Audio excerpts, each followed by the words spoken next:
Hello, dear students. How are you? So today in the series of lectures on the chapter metals and non-metals. So today I'm gonna discuss a very important topic, and from the exam point of view, it's a very important topic. So please keep making notes also. Okay. So the topic which I am going to discuss today is metallurgy. Metallurgy. Okay. What is this metallurgy? So if I explain it like this, it is a process in which metal is extracted from some mineral. Okay, तो ये एक process है, metallurgy आपकी एक process है जिसमें जो metal होता है उसको हम मिनरल्स में से एक्सट्रैक्ट करते हैं, निकालते हैं। सी जो आपके मेटल्स होते हैं ना, ये आपको अर्थ में प्योर फॉर्म में नहीं मिलता है, लाइक गोल्ड, आयरन एट्सेट्रा। ये आपको अर्थ में प्योर फॉर्म में नहीं मिलता है, rather we are going to get it in the form of sulphide, oxide, carbonate. Means इनकी फॉर्म में आपको मिलेगा। मीन्स मेटल जो मिलेगा उसके साथ इम्प्योरिटीज़ भी होंगी, वो इम्प्योरिटीज़ आपको अलग करना होता है, ठीक है ना। तो जो मेटल होता है वो आपको प्योर फॉर्म में नहीं मिलता है, rather we are going to get it in the form of the impurities, तो उसी को हम मिनरल बोलते हैं। तो मेटल जब आपका प्योर फॉर्म में नहीं होता है, तो जिस फॉर्म में आपको मेटल मिलता है इम्प्योरिटीज़ के साथ, उसको हम क्या बोल देंगे, मिनरल बोल देते हैं, ठीक है ना। लाइक आयरन है, आयरन जब आपको अर्थ में से आप निकालेंगे, so iron you are going to get it in the form of sulphide and oxide की फॉर्म में आपको आयरन मिलता है। तो उसमें से आपको सल्फाइड एंड ऑक्साइड की इम्प्योरिटीज़ आपको अलग करके आपको आयरन उसमें से निकालना पड़ता है, तो वो आप उसे आप कहेंगे मिनरल, ठीक है ना। जब एक्सट्रैक्ट करके जो आप निकालेंगे वो आपका मेटल हो जाएगा। क्लियर है। So what are minerals? Minerals are those compound which contain metal. तो मिनरल क्या है आपके? मेटल मिनरल क्या है? मिनरल ऐसे कंपाउंड है जिसमें क्या हो गया, आपका मेटल होता है ना। लेकिन उसमें मेटल के साथ साथ इम्प्योरिटीज़ भी होंगी, जैसे सैंड, स्टोन, रॉक्स, ये सारी इम्प्योरिटीज़ उसमें होंगी उसमें, ठीक है। And we are going to get where do we get the mineral? Mineral हमें मिलते हैं अर्थ की क्रस्ट में। We get mineral on the earth's crust. Okay, तो अर्थ की क्रस्ट में हमें मिनरल मिलते हैं, ठीक है। Now next is ores. तो ओर्स क्या होते हैं? देखिए, ओर्स भी आपके मिनरल से ही हैं, ओर्स भी आपके मिनरल्स ही हैं, लेकिन ये वे मिनरल्स होते हैं जिसमें से मेटल को निकालना बड़ा आसान होता है, आसानी से उसमें से मेटल को निकाला जा सकता है। जैसे कुछ मिनरल आपको ऐसे भी मिलेंगे अर्थ की पृष्ठ में, जिसमें से मेटल ज़्यादा मात्रा में उसमें मेटल होगा और इम्प्योरिटीज़ कम होंगी उसमें। Okay, so the minerals having more amount of metal and less amount of impurities are known as ores. उसको हम ओर्स बोल देंगे। डेफिनेशन लिखिए, metal are extracted from those minerals from which extraction of metal is easy and cheap, such minerals are called ores. तो जिस ऐसे mineral जिसमें से मेटल निकालना आसान होता है, चीप होता है, ईजी होता है, we call those minerals as ores. As ores. तो जो आप मेटलर्जी में आप मेटल को निकालते हैं वो ओर्स से ही निकालते हैं, मिनरल से नहीं निकालेंगे। मिनरल से ही निकालेंगे मतलब, लेकिन वो ऐसे मिनरल्स होंगे जिसमें मेटल ज़्यादा होगा। क्यों? क्योंकि उसमें से मेटल ज़्यादा निकलेगा ना, ईजी भी होगा। क्लियर है। So that is why I have written here. Metallurgy की डेफिनेशन मैंने इसी लिखा, it is a process in which metal is extracted from some mineral. Metal आप क्या करते हैं, सम कुछ मिनरल्स में से ही एक्सट्रैक्ट करते हैं। सम मिनरल का मतलब ओर्स। तो आप सिंपली ऐसे भी बोल सकते हैं, it is a process in which metal is extracted from ores. Means ores में से मेटल को निकालने की प्रोसेस मेटलर्जी कहलाती है। अब ores are nothing else, they are minerals. Ores भी आपके मिनरल्स ही हैं, लेकिन ऐसे मिनरल हैं जिसमें मेटल ज़्यादा होगा और इम्प्योरिटीज़ कम होगी। क्लियर है। ठीक हो गया। लेकिन जब आप ओर्स में से मेटल को अलग करते हैं तो इसकी एक प्रोसेस होती है जिसको मेटलर्जी बोलते हैं। तो मेटलर्जी प्रोसेस में 5 स्टेप्स होते हैं।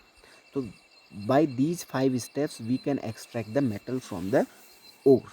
तो ओर में से मेटल को एक्सट्रैक्ट करने के लिए आपको ये 5 स्टेप्स आपको अप्लाई करने पड़ेंगे। एट फर्स्ट, पहला स्टेप जो आपका है, crushing of ore. Crushing of ore. Second step, concentration of ore. Third step, conversion of ore to metal oxide. Fourth step, reduction of metal oxide. And the fifth step is refining and purification. तो ये आपकी 5 step, जो आप 5 steps आप किसी ओर को गुजारेंगे तो last में आपको क्या मिलेगा, प्योर मेटल मिल जाएगा लास्ट में। At last you are going to get the pure metal. Clear है? Very good. तो one by one now let me discuss one by one all the step. एक एक करके जितने भी सारे स्टेप हैं इनको हम डिस्कस करेंगे। तो पहला स्टेप है क्रशिंग ऑफ ओर। तो ओर को क्रश कैसे किया जाता है? तो जो आपको अर्थ की क्रस्ट में जो आपको ओर मिलेगा, मतलब जो मिनरल मिलेगा, वो बड़ा भारी भरकम होंगे, बड़े होंगे, पत्थर के रूप में बड़े होंगे। तो उसको क्या आप करते हैं, हैवी मशीन के द्वारा उसको क्या करते हैं, क्रश करते हैं, छोटे छोटे पार्टिकल में उसको क्रश कर लेंगे। Okay, so in the first step we crush the ore in the form of small particles using some heavy machine, roller etc. इनके द्वारा हम उसको क्या करेंगे, क्रश करेंगे। क्लियर है? This is the first step. Second step is concentration of ore.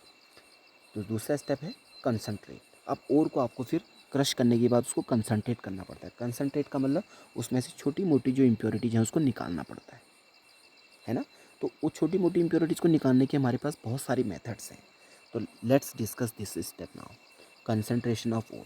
तो concentration of ओर का मतलब है इम्प्योरिटीज, ओर में से छोटी मोटी इम्प्योरिटीज़ को निकालना। ठीक है, तो कंसंट्रेशन की बहुत सारी मेथड्स हैं। There are many methods of concentration.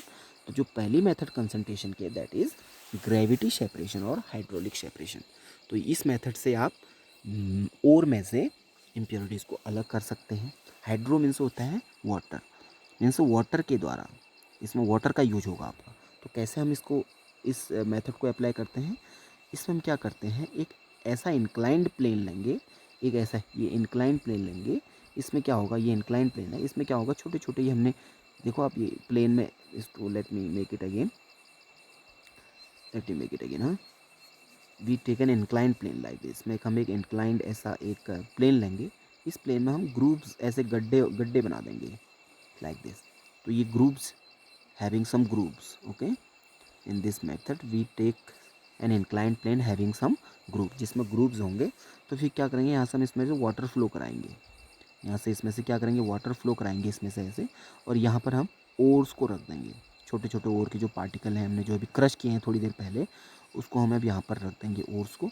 उसमें से वाटर फ्लो कराएंगे। तो उसमें जो ओर्स में से हैवी मेटल हैवी होता है, भारी होता है, तो मेटल क्या होगा, मेटल आपका ये गड्ढों में चिपक जाएगा, ये गड्ढों में सेटल डाउन हो जाएगा। तो मेटल विल ओर ही बोलेंगे अभी आप इसको, मेटल तो लास्ट में मिलेगा। The ore will settle down in the groups. जो ओर है आपका ग्रुप में नीचे आ जाता है, और जो उसमें इम्प्योरिटीज़ हैं वो वाटर के साथ फ्लो होके सीधे कहाँ चले जाएंगे, यहाँ कंटेनर रख देंगे, यहाँ पर इम्प्योरिटीज़ आपकी आ जाती है। Okay, so in this method we take an inclined plane having some groups, and when we flow the water, the the impurities in the ores gets mixed with the water and collected in the container, and the heavier particle in the ore will settle down in the grooves. जो ओर में जो है heavier particle होंगे वो groups में आपके settle down हो जाएंगे, और जो लाइटर पार्टिकल होंगे जो वाटर में मिक्स हो जाएंगे वो सीधे कहाँ हो जाएंगे, कंटेनर में इकट्ठे हो जाएंगे, जो कि इम्प्योरिटीज होंगी। इसको हम अलग कर सकते हैं। तो हमें थोड़ा बहुत आपका प्योर मेटल, आपको यहाँ पर थोड़ा बहुत, अभी पूरा प्योर मेटल नहीं मिला है, थोड़ा बहुत प्योर मेटल आपको यहाँ पर मिल जाता है। तो एक तो मेथड ये रही जिसके द्वारा आप जो आपने फर्स्ट में ओर को क्रश किया है उससे आप उसमें से थोड़ा बहुत इम्प्योरिटीज़ को अलग कर सकते हैं इस मेथड के द्वारा। ठीक है, one more method is there, उसको भी हम अप्लाई कर सकते हैं, मैग्नेटिक सेपरेशन। इसको हम तब अप्लाई करेंगे जब आपके जो ओर में होंगे, ओर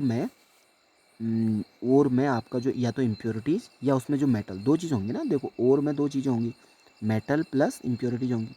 तो इन दोनों में से एक मैग्नेटिक होना चाहिए, इन दोनों में से एक क्या होना चाहिए, मैग्नेटिक होना चाहिए। सपोज आपका मेटल मैग्नेटिक है, एक मेटल मैग्नेटिक है, एक नॉन मैग्नेटिक होना चाहिए, है ना। तो इम्प्योरिटीज और मेटल में से एक मैग्नेटिक एंड नॉन मैग्नेटिक हो, तब आप इस मेथड को यूज कर सकते हैं। इस मेथड हम क्या करते हैं, वी टेक टू व्हील, ये दो व्हील लेंगे हम ऐसे, छोटे छोटे दो व्हील्स लेंगे, इनको हम एक बेल्ट के द्वारा ऐसे टाई कर देंगे, बांध देंगे। ठीक है, अब ये व्हील जो आपकी मैग्नेटिक व्हील है, इसमें मैग्नेट है, क्या है, इसमें मैग्नेट है। फिर हम इसको व्हील को रोटेट कराएंगे, ऐसे घुमाएंगे, इसको व्हील को हम ऐसे घुमाएंगे, घुमाएंगे तो क्या होगा, यहाँ से हम इसमें ओर को डालेंगे, इसमें ओर, जो ओर है हमारा अभी हमने जो पीसा है, क्रश किया है अभी मशीन के द्वारा पार्टिकल छोटे छोटे, उसको हम इस बेल्ट में डालेंगे। तो बेल्ट में डालेंगे तो अब व्हील को जब रोटेट कराएंगे तो उससे क्या होगा, जो और के जो पार्टिकल है सारे व्हील के साथ मूव करेंगे, मूव करते रहेंगे, आगे बढ़ेंगे आगे बढ़ेंगे। अब जो आपका मेटल है, ओर्स में जो आपका मेटल होगा, मेटल क्या होगा, ये व्हील के साथ चिपक जाएगा क्योंकि व्हील मैग्नेटिक है ना। यस, तो जो आपका व्हील के साथ मेटल के पार्टिकल चिपक जाएंगे और जो इम्प्योरिटीज़ हैं वो यहाँ से ऐसे आपके बाहर निकल जाएंगी क्योंकि चिपकेंगे नहीं, और व्हील के साथ मेटल के पार्टिकल चिपक जाएंगे। नीचे हम एक प्लेट रख देंगे। अब मेटल मैग्नेटिक व्हील, केवल व्हील मैग्नेटिक है, बेल्ट नहीं है मैग्नेटिक। तो बेल्ट, इस व्हील के साथ जो मैग्नेटिक पार्टिकल जो आपके चिपके हुए हैं मेटल के, वो व्हील के साथ चिपक के यहाँ यहाँ तक आएंगे। इधर से फिर वो नीचे गिर जाएंगे क्योंकि यहाँ को आगे को मैग्नेट नहीं है। तो यहाँ से आपका प्लेट में हम इस यहाँ पर ओर को कलेक्ट कर सकते हैं। अभी भी इसको हम ओर ही बोलेंगे क्योंकि अभी भी इसमें मेटल अभी प्योर नहीं है। क्लियर है? हाँ, तो ओर को हम यहाँ पर कलेक्ट कर सकते हैं और कुछ इम्प्योरिटी यहाँ से आउट हो सकती है। क्लियर है? समझ में आ गया? Very good. So in this method we take two magnetic wheels, and when we rotate these magnetic wheels, the particles of the metal stick to the wheel. ये व्हील के साथ स्टिक हो जाते हैं and the impurities are thrown out. Impurities यहाँ से बाहर निकल जाती है। क्लियर है? तो ये मेथड थी आपकी मैग्नेटिक सेपरेशन। एक मेथड और है सेपरेट करने की, that is known as froth flotation. Froth flotation का मतलब, फ्रोथ का मतलब होता है छाप। इसमें हम क्या करते हैं, वी आर टेकिंग, एक कंटेनर लेते हैं। इस कंटेनर में हम ऑयल एंड वाटर का मिक्सचर लेंगे। ऑयल एंड वाटर का मिक्सचर लेंगे। अब क्या होगा, जब हम इसमें ओर को डालेंगे, जो अभी हमने क्रश किया है, वही बात आ रही है ना, क्रश करेंगे पहले। सबसे पहला स्टेप हमने क्रश किया है, छोटे छोटे पार्टिकल में तोड़ा है ओर्स को। तो उस छोटे छोटे पार्टिकल्स को हम इस सॉल्यूशन में डाल देंगे, किसमें, ऑयल एंड वाटर के सॉल्यूशन में उसको हम डाल देंगे। डालने के बाद ऐसा होगा, अब इसमें से और में आपकी दो चीज़ें होंगी। क्या क्या थी, एक तो मेटल होता है उसमें, दूसरा इम्प्योरिटीज़ होती हैं। तो इसमें जो इम्प्योरिटीज़ होंगी वो आपकी हाइड्रोफिलिक होंगी। हाइड्रोफिलिक का मतलब वाटर के साथ चिपक जाएंगी, वाटर के साथ चिपक जाएंगी इम्प्योरिटी। और जो मेटल के पार्टिकल होंगे यानी भारी भरकम पार्टिकल होंगे, वो क्या होंगे, वाटर के साथ चिपकेंगे नहीं, तो किसके साथ चिपक जाएंगे, ऑयल के साथ चिपक जाएंगे। क्लियर है? समझ में आ गई बात? यस। सो इसमें हम कंटेनर में वाटर एंड ऑयल का मिक्सचर लेंगे। तो उसमें जैसे ही हमने ओर्स को डाला, तो ओर को डालने के बाद इस सॉल्यूशन को हम फिर एजिटेट करेंगे। एयर, ऑयल एंड वाटर के सॉल्यूशन को क्या करेंगे, हिलाएंगे खूब, यहाँ से एयर पास कराएंगे। तो इसको हम एजिटेट कराएंगे, गोल गोल घुमाएंगे, एजिटेट कराएंगे। तो उससे क्या होगा, खूब एजिटेट कराएंगे तो अब जो ऑयल है, ऑयल वाटर से हल्का होता है, हल्का होता है तो ये ऊपर आ जाएगा, झाग बनकर ऊपर आ जाएगा। ये आप ग्रीन कलर का देख रहे हैं, ये ऑयल झाग बनकर ऊपर आ जाएगा और वाटर नीचे रह जाएगा। तो उससे क्या होगा, जो ओर में जो मेटल होगा वो ऑयल के साथ चिपक कर ऊपर आ जाएगा, और जो इम्प्योरिटी होंगी वाटर के साथ घुलकर, वाटर के साथ, वाटर में ही घुलकर नीचे रह जाएंगी इम्प्योरिटी। ठीक है? तो इसको हम फिल्टर करके ऑयल में से हम ओर को हम अलग कर सकते हैं। तो ये भी आपकी एक मेथड है, इसको हम बोलते हैं फ्रोथ फ्लोटेशन। ठीक है?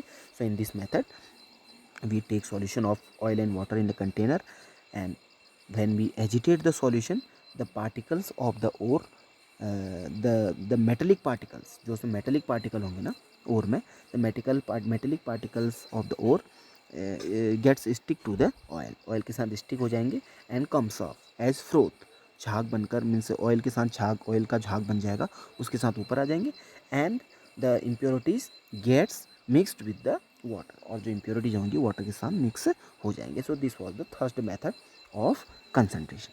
तो एक मेथड और है कंसंट्रेशन की, जिसको हम बोलते हैं केमिकल मेथड, या इसको बोलेंगे हम लीचिंग।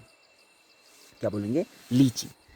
तो केमिकल मेथड में क्या होते हैं, इसमें हम कुछ केमिकल एजेंट लेंगे, यानी केमिकल सॉल्वेंट लेंगे। केमिकल के द्वारा हम अलग कर सकते हैं, केमिकल सॉल्वेंट। तो here we take some chemical solvent.